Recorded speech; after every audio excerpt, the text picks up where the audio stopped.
Wrestling fans around the corner, around the world, I'm Dan Marati along with MJ in the house, otherwise known as Marty Jannetty, the original and only rocker, left.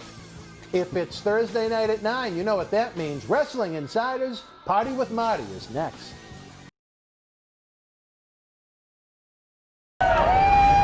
This is Mick Foley. This is Harley Race. This is Shelton Benjamin. This is Mr. Wonderful Paul Orndorff. This is the Monster Abyss. And this is Daniel Bryan. This is JBL, and you're watching the WWF. Be there live.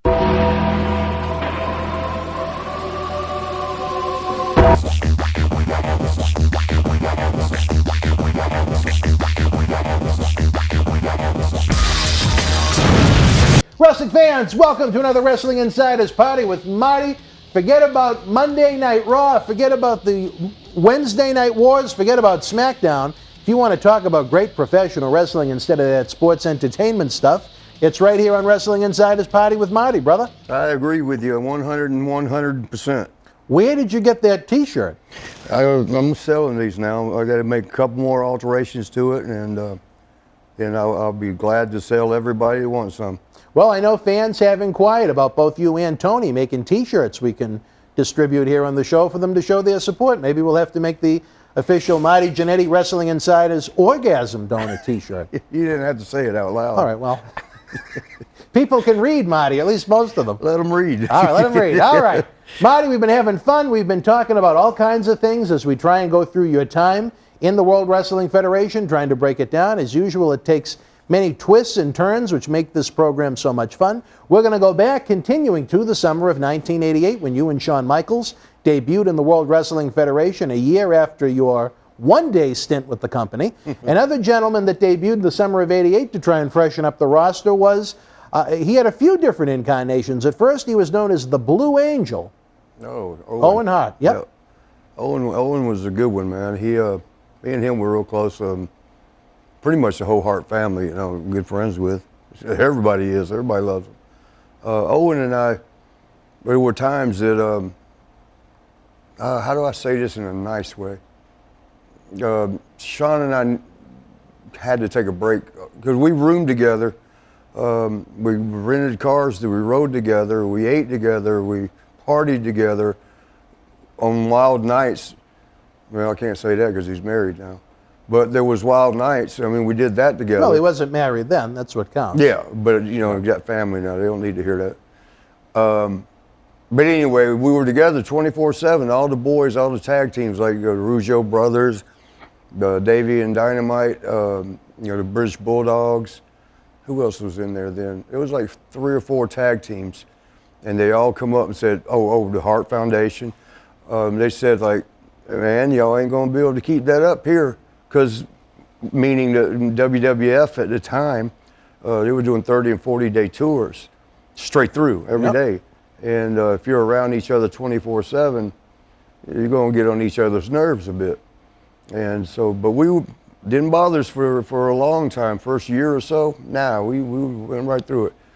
And then nothing bad happened. There wasn't any animosity, nothing went wrong. We just said, hey, man, maybe we do need to take a break. And I think it was probably because I think Shawn might have, I was bringing too many women back to the room, and he wanted a break from that. And I think, you know. There were too many women for Shawn I know Michaels in one these time, rooms. man, I can't tell that story either. Damn, there's so many fun ones. But what if you left names out of it? Could you tell it then?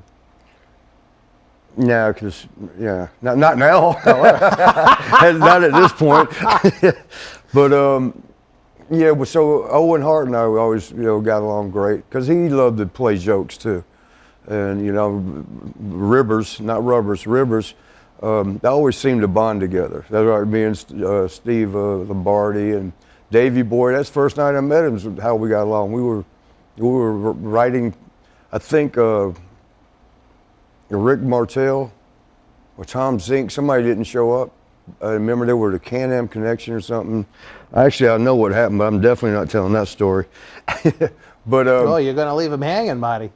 I can't wait to see the comment section after this one. No, I'm not going to tell about, it turns out to almost be a gay thing, so I'm not going to get into that. With Tom Zink? Huh? With Tom Zink? What are you talking about now? You're always trying to hook me up on something.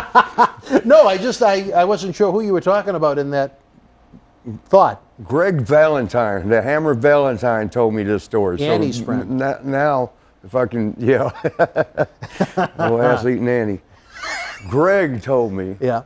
But see, now he'll get mad at me. No, that's all right. He won't mind. No, he won't mind. They were late one night. All the boys go to the boys' rooms to party because we're going to be up. And if there ain't no women around, we're still going to be partying. Yeah.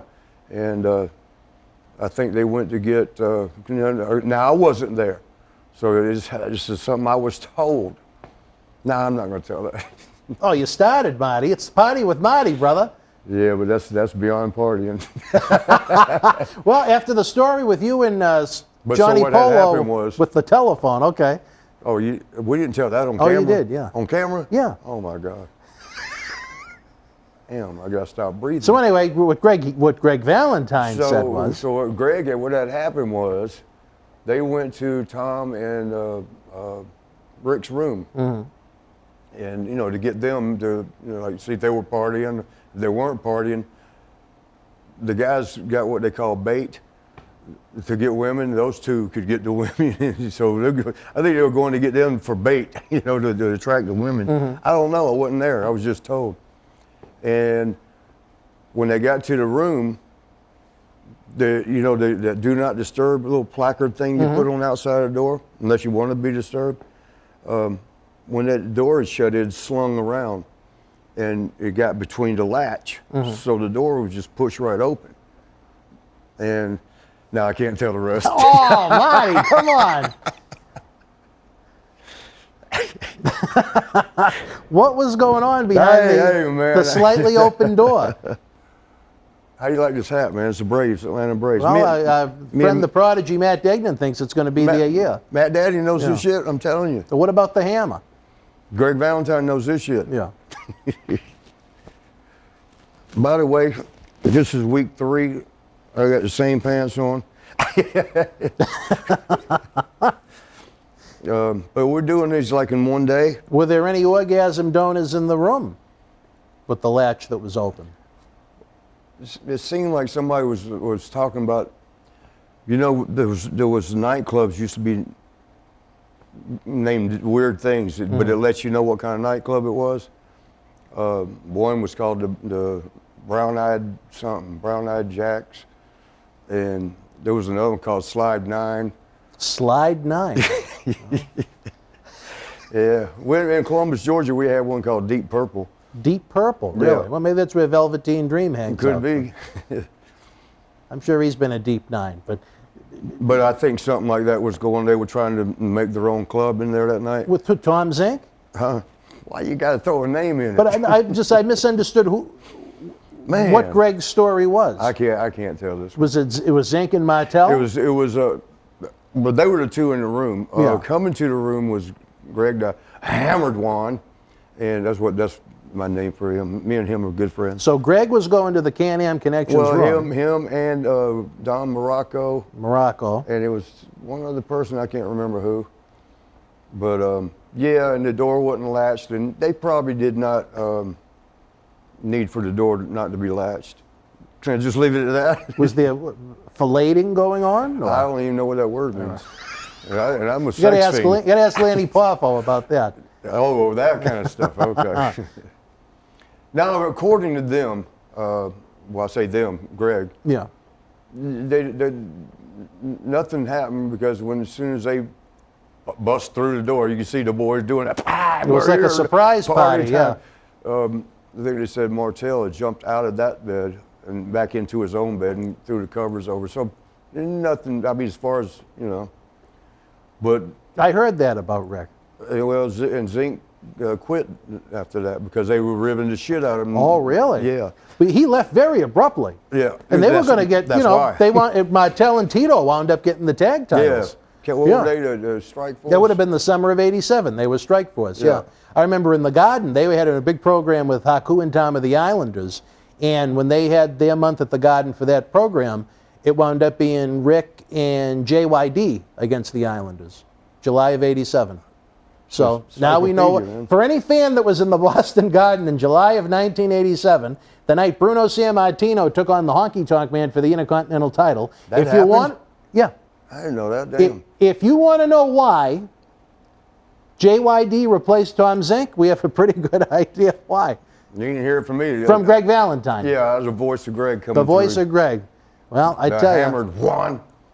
He's had more than hammering done to him, but we know I that. don't know about none of We'll have that. to get him up here to the studio to share his stories of Annie. You've changed, bro. Who, me or the hammer? You. Me? How did I change? I don't know. I've been crazy since I came out of the womb. That's you? why the shows are fun. But anyway, back to the summer of 1988, we were talking about your memories Oh, yeah. of a very young Owen Hart breaking into the company. Yeah, so, we made the decision like, hey, I think, I might be right, but I think Paul Diamond had come into the territory with Pat Tanaka as the Orient Express. That was a couple of years later. It was? Yes, they Damn. debuted in '90. Owen came in Man, nobody in needs the Google summer of when you got '88. this man Well, around. I do my research, and I loved it. So that's why these shows are so much fun. In 20 years, I don't think I'll be doing a show about what happened in WWE in 2020. There'd be nothing interesting. Yeah, right. Yeah. I often say that to, when people say about what, the barbershop window, man, damn, I mean, yeah, he's throwing you through the barbershop window, they're showing it. And I always like to say, think about this now, that was 27 years ago. 28. 28 now.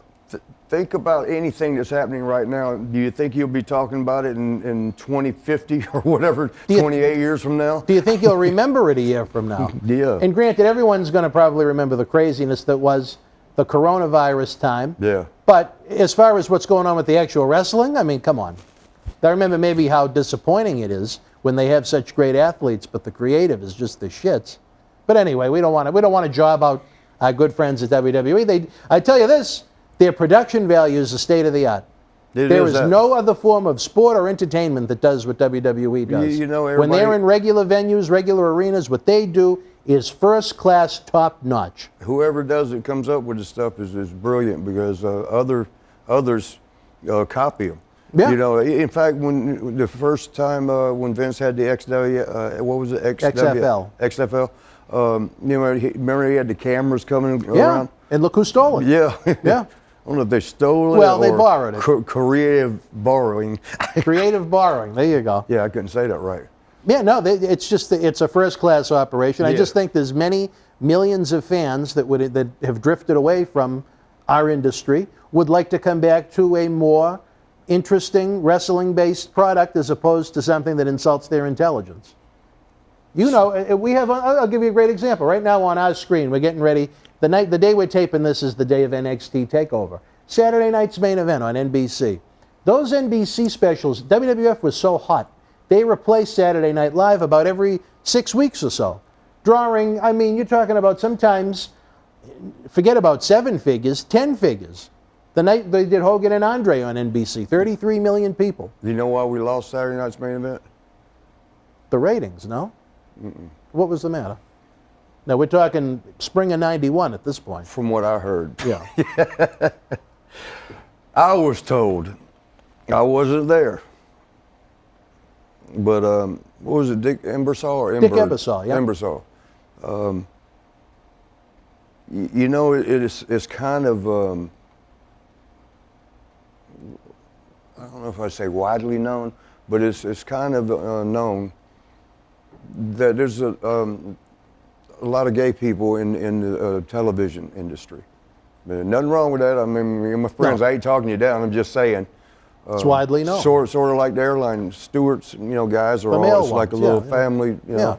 Well, I think that's cool. I'm taking care of each other because it's a little bit different. In more ways than one. Nah, you didn't have to do that. But yeah, I guess some of the guys that are in the industry, the entertainment industry or television, assume that they must be too. But because from what I'm told, and I'm not going to say who because they're not here no more. So I don't want to put Kurt's name out there like that. But Evidently, Pat Patterson, you know, and Pat, everybody knows Pat. He ain't worried about hiding nothing. But I guess he was in the limo. They were going to the next town or wherever it was. They in the limo together, and I guess Pat tried him, you know, with the hand. Patterson went for Ebersol? Yeah. Really? From what you know, but I'm sure very gently. I'm sure it wasn't. It wasn't forced. Very gentle. All right. Well, But and that was it. The plug was pulled. do you think he sang "My Way" when he was trying to do it? I don't know, man. But yeah, that was the end of Saturday Night Main Event. Oh my God! I tell you, well, yeah. That's what I was told. Now, Did from you know- from a perfect person. Dick Ebersol was the one person that knew who Carly Simon was talking about in the song "You're So You're Vain." So Vain. He paid a tremendous amount of money for some charity, and she sang it to him at his house, and she whispered it in her ear who she wrote that song about. I guess he really liked the song to spend 6 figures to have Carly Simon sing Where? Let me it at his ask house. you, which dictionary did you get that info from? I don't remember where I ever read that, or I think it was when he passed away. There was an article in the newspaper Oh, yeah, about okay. it. Yeah. Yeah, that was sad. Yeah. I liked him, man. Did Good you guy. interact with Dick Ebersol at all? What's that? Did you interact with him at all? Yeah, I mean, it was very just business. Hey, how you doing? And you know, never got to cut up and laugh a little bit. But yeah, he was very good to me. You know, very respectful, and I was hopefully the same way back. Very respectful. Yeah, he was. I liked him, man. Good business and very friendly. Back to where we started Well, not as from. friendly as Pat wanted him to be. No, he wasn't that friendly. But other than that, he was, on a scale of 1 to 10, he was about a 9. Yeah. Just wasn't Pat friendly. All right. Again, Is that where 10 takes you, though? you had you and Sean weren't rooming, so are you leading to the fact Oh, that maybe so, you yeah, and yeah. Owen kind of Yeah, so roomed up? we just took a break, and Yeah. you know, Owen and I, you know, Owen, damn, I can think about 1 million of his ribs already, but one of my favorite ones was every time, and he'd catch you every time. Yeah, you'd be sitting there together, like me and him at a restaurant, and right as the waitress comes up, you know, he sees her, I don't, she comes from behind, and he starts saying, but I don't think she's a piece of shit waitress. I think she's pretty good. And then there she is. I'm like, yeah, I didn't say that. I mean, where it would be at checking in at the hotel or whatever, he'd always get you with that. I don't think they're an asshole. You need to tell them that. And you're like, they're looking at you. And you're like, nah. But yeah, we roomed together a few times, and you know, Owen's one of the few that I may have told before on here that I had such respect for because he was married, and he's one of the guys that did not mess around. All he wanted was to get his job done and get back to his family. I'd heard that. You know, Randy, Macho Man, was like that. You know, when she was, of course, when she was on the road, what could you do? But you know, when she was off the road, you know, when he was saying the same thing. You know, now later after they separated, and that took some time, because that kind of crushed him. Sure. Yeah, he cried on the shoulder, not literally, but you know, we had a 14-hour flight from Japan to L.A. Oh, wow. To Tokyo to L.A. And probably half of it, you know, because he trusted. He didn't open up to nobody. Cause he's like the DTA. I should have listened to him many times over that, but he preached that DTA, which means don't trust anyone. The Steve Austin line that he wound up using. Is Made a Steve use t-shirt. that? He made a T-shirt out of it. Really? Yeah. That's Randy. Randy used to say it. And but anyway, Owen and I, yeah, we roomed together, got to know each other real well. Out of respect, you know, I wouldn't go mess around with the girls and stuff, but bring them back to the room, you know, because this guy is very good to his family and very much a family man. So I'm not going to bring wild girls in the room, you know, subject him to having to either get another room or roll over and look the other way, you know, or you know, just total respect. You're not going to do that. And it didn't even bother me. I mean, I figured there'll be other nights. You know, there always was. There were many nights. Yeah, and yeah, we bonded pretty good. Because he knew too. Because he actually thanked me one time. He goes, "I want to thank you because, you know, I see what you're doing and you're not doing your party and stuff, and out of, you know, respect for me, I'd really appreciate it." And that meant a lot to me. That he actually knew that. You know, he knew that I'm not doing the things I normally would. You know, he ribbed the shit out of us. You know, sometimes he would rib himself just to get the rib to work. Yeah, they'd come back one night somewhere in Pennsylvania, Scranton or something. You know where Biden's from? I know he's from Pennsylvania. I'm not sure where. I think it is Scranton. That would explain what's wrong with him. I didn't mean that, my Scranton people. I'm sorry. Yeah, what was the story? Let me get back quick. I'm gonna lose my damn. I got a lot of friends there in Scranton. Yeah, so Owen, we were getting ready to go to the town somewhere. Maybe it was from Scranton going to what's that city where they make the chocolate? Hershey. Hershey, yep. Yeah, Hershey. We was heading over there. That was a cool place, man, because the factory was right next to the building, and they'd always invite us to go through and see how the chocolate's made. And there's a ride, and me and Dobbs got pictures on it, riding it, but that damn Dobbs would look around, nobody's looking, he's sticking his finger over the chocolate just dripping down, and eating it. When we come out, you know, like a 2-year-old, you say, did you get into the candy? No, and there's shit all over their face. It was knobs, but with the chocolate. But we were to make that road trip. It ain't that far, maybe a couple hours at most, I guess, I can't remember. But couldn't find my keys to the rent-a-car. And I'm thinking, Owen, we're both gonna be late, you know that, right? And he goes, I haven't seen your keys. With straightest face, right? And he goes, what did he say? Did you, I think he asked me, did I leave them at the restaurant? I said, well, how the hell did we get home? That's when I kind of knew, okay, when he started suggesting where I could have left them, that's when I'm like, I know he's got them. You know, he's just gonna make me sweat, because I couldn't be, you know, when me and Sean would come in late, you know, you're supposed to be there an hour early. Well, Sean and I would come in late, you know, it was like the Rockers are late. If I'm split off with Owen and I still come in late, now it's all go on me. Oh, he's the reason that they're always late. So I'm sweating it, man. I'm like, come on, Owen, stop. Come on, let's go, man. Come on, Owen. And then it was getting to the point where, you know, we got to do something. I mean, because we can't miss the show. So Owen was calling for, what did he call it? Some kind of wrecker service, or where they come out and change tires and shit, or batteries. AAA. AAA. Yeah. And called them and asked.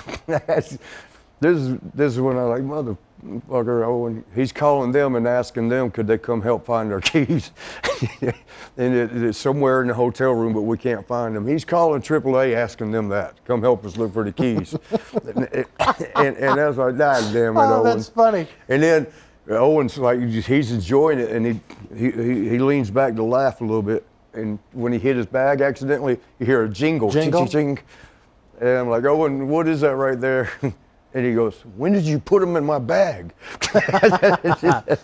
And yeah, it was a little bit late, but not too bad. But Owen was always playing, man. He'd come up with some good stuff. Did he seem to enjoy what he did as a mass blue blazer with all the changes to it, or you think he would have preferred to have been himself where he found his big run? Probably would have liked to stay himself. Yeah. But I mean, you know, sometimes you roll with what they give you, you know. And I thought he did pretty good with it. Again, I don't know this because why am I always talking about something that might be murder? He didn't, I know he wasn't crazy about doing that repelling thing down to the ring. When he passed. Yeah. And now from what I've heard, I don't know. I wasn't even there. I was watching, I think it was a pay-per-view. I was watching it on TV. May of '99 in Kansas City. All right, encyclopedia, man. Yeah.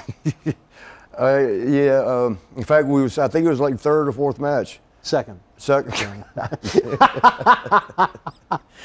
We watched one match. I was having a little party for whatever. What was that? You better not miss this. What was that? SummerSlam? Over the Edge. Over the Edge? Yeah. Oh, it's when they started doing all the once a month. Monthly ones, yeah.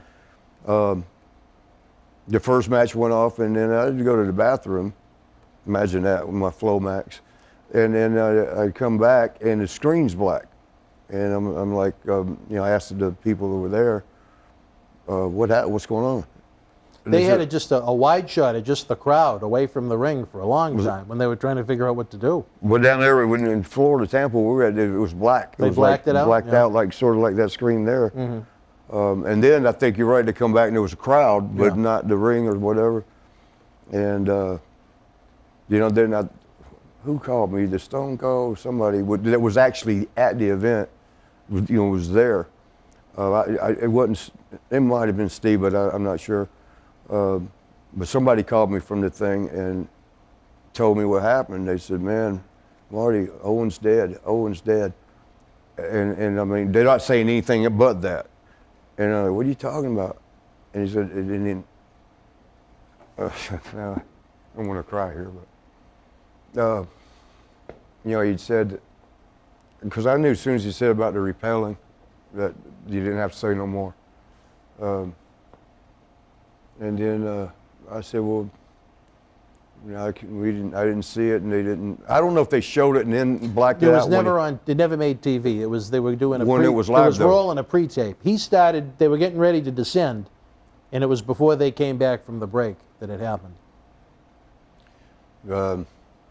Yeah, and so whoever it was I was talking to, it seems like it was Steve, and I think he had a match with Taker that night. But he did, yep. And I thought, well, show over. Not a big deal, but I'm just thinking that's what's up. You're not going to keep going. And then the TV came on, and it was going to the next match. And I think Jim Ross or somebody was saying it was a tragic event and that it wasn't meant to be part of the show, or however he said it. That's when I knew whoever called Steve or whoever it was that called me wasn't ribbing. He wasn't joking around. That's not something you joke around. Plus, like I said, Owen did not like doing that repelling thing. I knew that. He didn't like it. He said, it's got nothing to do with wrestling. Why put someone in that position? Well, see, that's where the murder part came in. I actually got mad at the boys for, going out and working after that. I'm like, so one of us dies, you just sweep them aside and keep going? What the fuck? But so, I guess they had to do what they had to do. And also I was told, don't know, I wasn't there, that Vince had a meeting with the boys and said, look, we got a 30-second window here to make a decision. Let's all wish Owen well, and I think he would want us to keep going with the show. Deborah McMichaels had told me, no, he was pronounced dead in the ring. So Vincent already knew he was dead. So that plus the Kansas City investigation, from what I understood, found out that Owen was not, he didn't like doing it, because I guess a lot of the boys knew that. So, when they got word that it wasn't something he liked doing, he wasn't comfortable with it, they looked at did Vince force him to do it, and then it would be like manslaughter or something like that. So, they investigated the hell out of it for a murder case or a manslaughter case or whatever for a while, which at that time, man, Vince was getting put through so much shit. I just thought, they're just trying everything in the world to stick something on him. But yeah, that was a tragic thing, and yeah. Needless.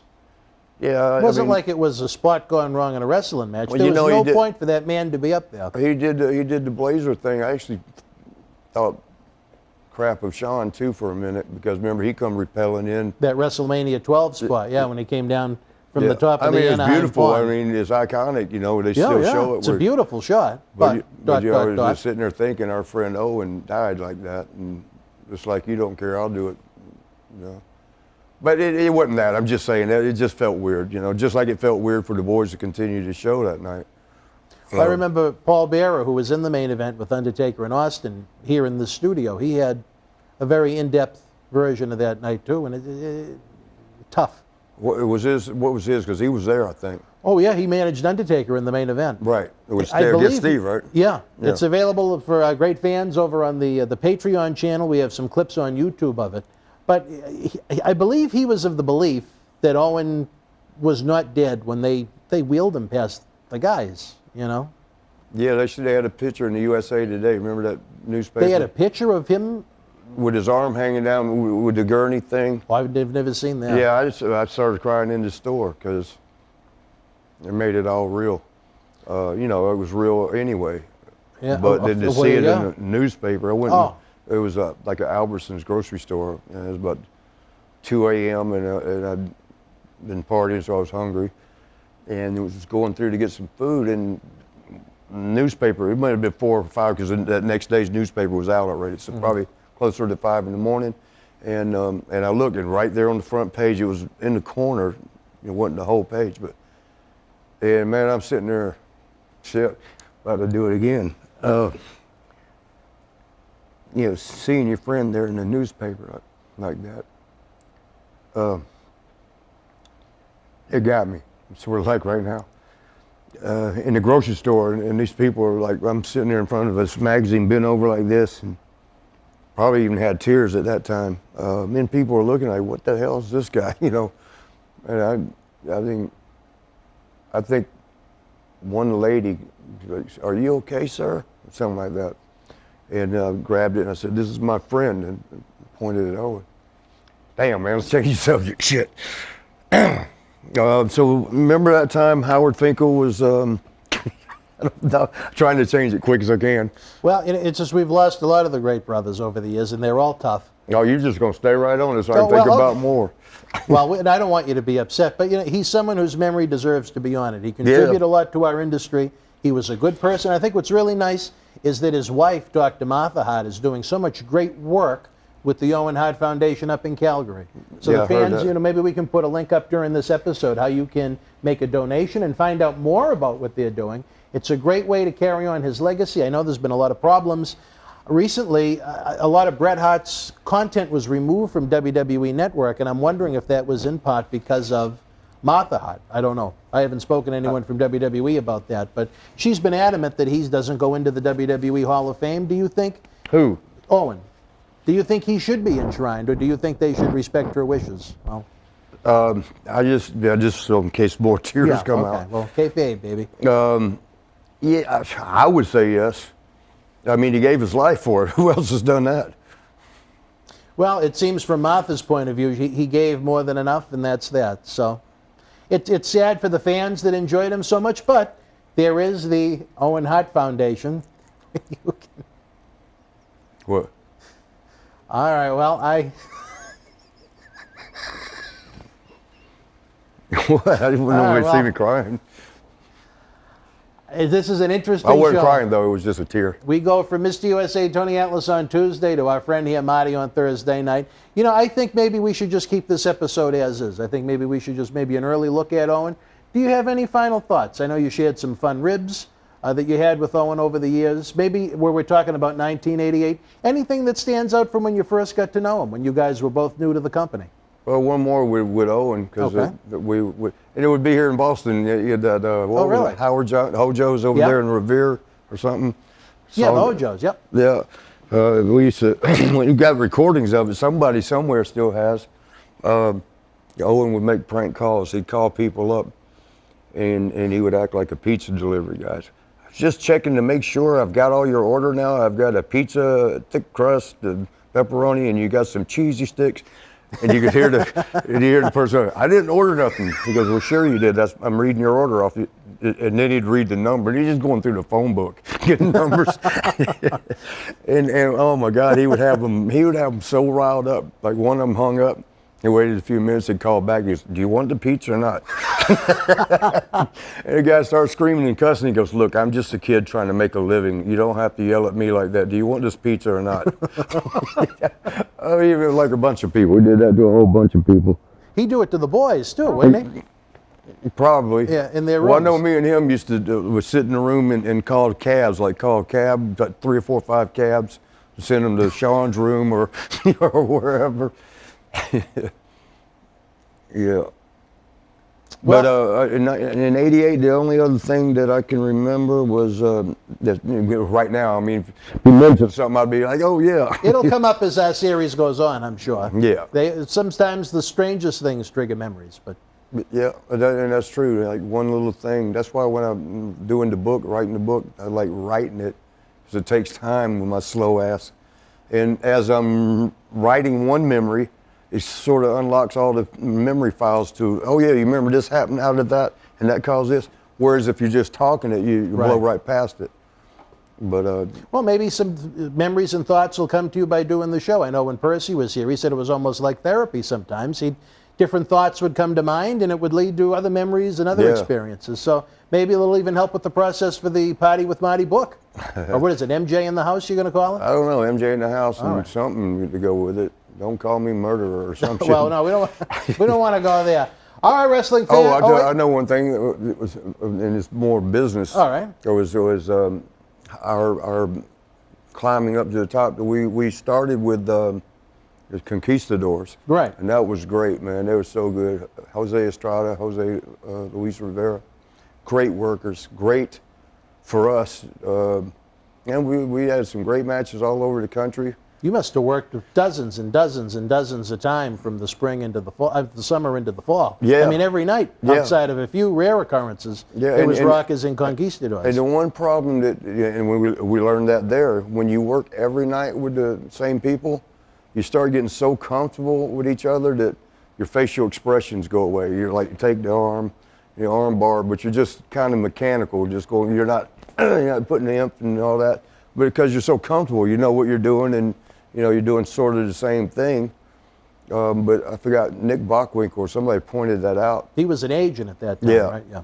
And we was like, didn't think of that. That's good. So we learned from little things that mean a lot.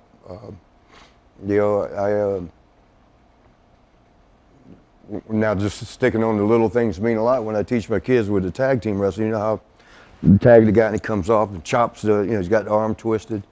Was something that Eddie Mansfield or Jerry Oates, one of my trainers, taught me. Like, the arm is twisted like this. When the guy's coming up in the air, if he's stiff, you're locked.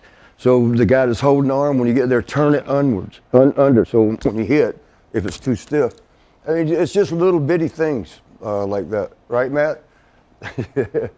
My boy Matt over there is taking care of business. Well, it's like I said, once the life comes back to normal a little bit, we have the live wrestling events here in Boston Wrestling, the MWF. I think you have so much you can contribute to these younger guys that anyone can open a wrestling school, rent a building, rent a ring. Right. But I think unless it's someone, it doesn't have to be a top-tier superstar, but unless they've actually lived the life of a pro wrestler on the road full-time as their income, I think they're missing a lot in that education. One man's opinion. I know I get heat for it sometimes. I'll say this, and it's not a put down to anybody because I love you all, but it's just to me, because you wrestled, did a what used to call a jobber. I hate that word.